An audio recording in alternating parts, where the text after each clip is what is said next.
பேரவைத் தலைவர் அவர்களே, மக்களே மக்களுக்காக மக்களால் நடத்தும் ஆட்சி மக்களாட்சி என்றார் அமெரிக்க முன்னாள் குடியரசுத் தலைவர் திரு ஆப்ரஹாம் லிங்கன். இன்றைக்கு அமைந்துள்ள மக்களாட்சி மலர்வதற்கு மக்களிடம் உள்ள பெரும் எதிர்பார்ப்பு, அவர்களுடைய எதிர்பார்ப்புகளை இப்பேரவையின் கவனத்திற்கு கொண்டு வந்து அதனை செயல்படுத்துவதற்கான திட்டங்களை, சட்டங்களை அமல்படுத்த வேண்டிய பொறுப்பு இப்பேரவைக்கு உள்ளது. அதிகமான மக்கள் அதிக நன்மைகளை இந்த ஆட்சி காலத்தில் நன்மை பெற்றுள்ளார்கள் என்கிற வகையில் நம்முடைய செயல்பாடுகள் அமைய வேண்டும். இங்கே அனைவரும் சமம்.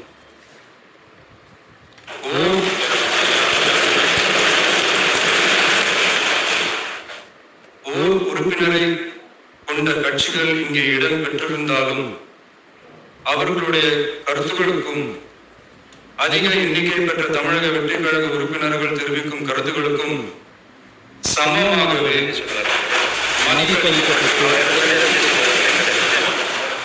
நல்லவை எடுக்கப்பட்டு அல்லவை நிராகரிக்கப்பட்டு ஜனநாயகத்தின் இதயமாகவும் மூளையாகவும் இப்பேரவை செயல்பட வேண்டும். அதற்குரிய வகையில் பெருமை வாய்ந்த வரலாற்று சிறப்பு கொண்ட இப்பேரவையை நடத்தி செல்லும் பண்பை பெற்றுள்ளவரையே தமிழக வெற்றி கழகம் முன்மொழிந்து தாங்கள் இன்றைக்கு இந்த ஆசனத்தில் அமர்ந்துள்ளீர்கள். மாண்புமிகு பேரவைத் தலைவர் அவர்களே, தாங்கள் பேரவைத் தலைவராக ஒருமனதாக தேர்ந்தெடுக்கப்பட்டுள்ளீர்கள்.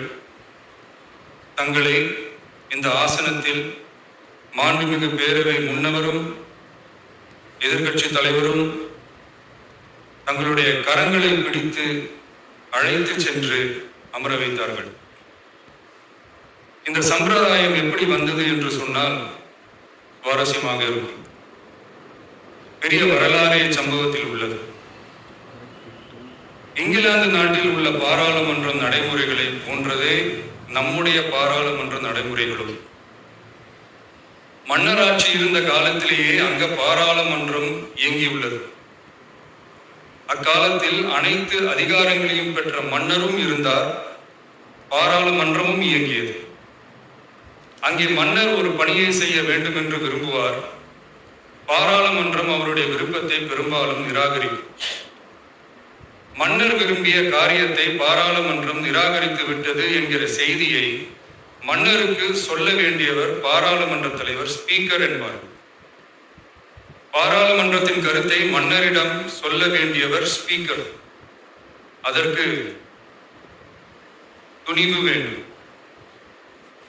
சில பணிகளை செய்வதற்கு தான் பாராளுமன்றத்தின் அனுமதி வேண்டுமே தவிர அந்த ராஜ்யத்தில் உள்ள எந்த பிரஜைக்கும் மரண தண்டனை விதிக்கும் அதிகாரம் மன்னருக்கு உண்டு.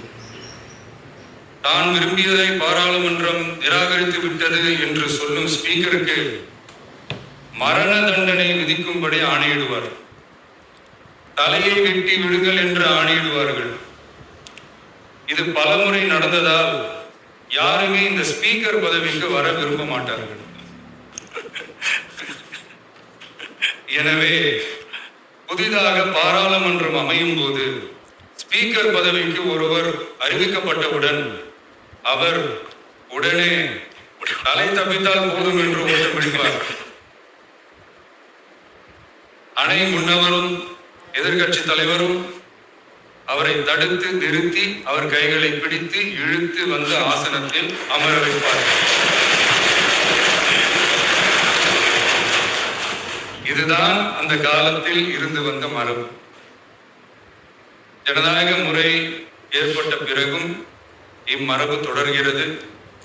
நிச்சயமாக தமிழக வெற்றி கழக உறுப்பினர்கள் அனைவருமே உங்களுக்கு உதவிகரமாகவே இருப்பார்கள் என்கிற வாக்குறுதியை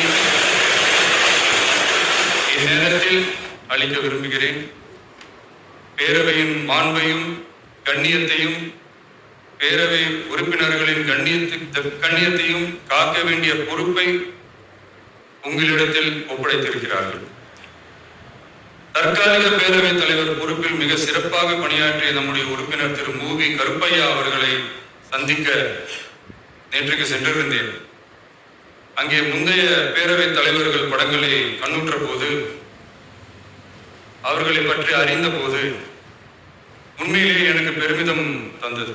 ஏனென்றால் எடுத்துக்காட்டாக விளங்கும் திரு ஜே சிவ சண்முகம் பிள்ளை, டாக்டர் யு கிருஷ்ணராவ், திரு எஸ் செல்லப்பாண்டியன் அவர்களுடைய வரிசையில் மிக சரியான ஒருவரையே நாம் முன்மொழிந்துள்ளோம் என பெருமை அடைந்தேன்.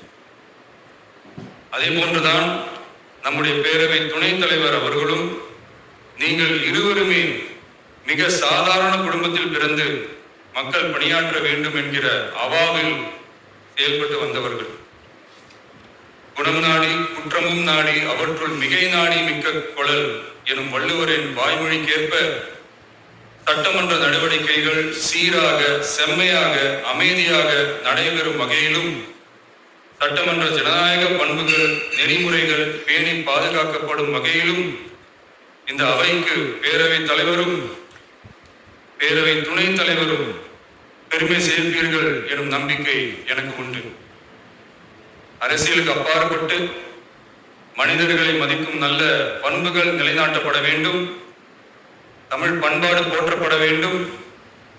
அவையின் மரபும் மாட்சிமையும் மதிப்பும் காக்கப்பட வேண்டும் என்ற நல்லெண்ணத்தின் அடிப்படையில் அந்த பதவி ஏற்றுள்ள தங்கள் இருவராலும் காப்பாற்றப்படும் என்னும் நம்பிக்கையை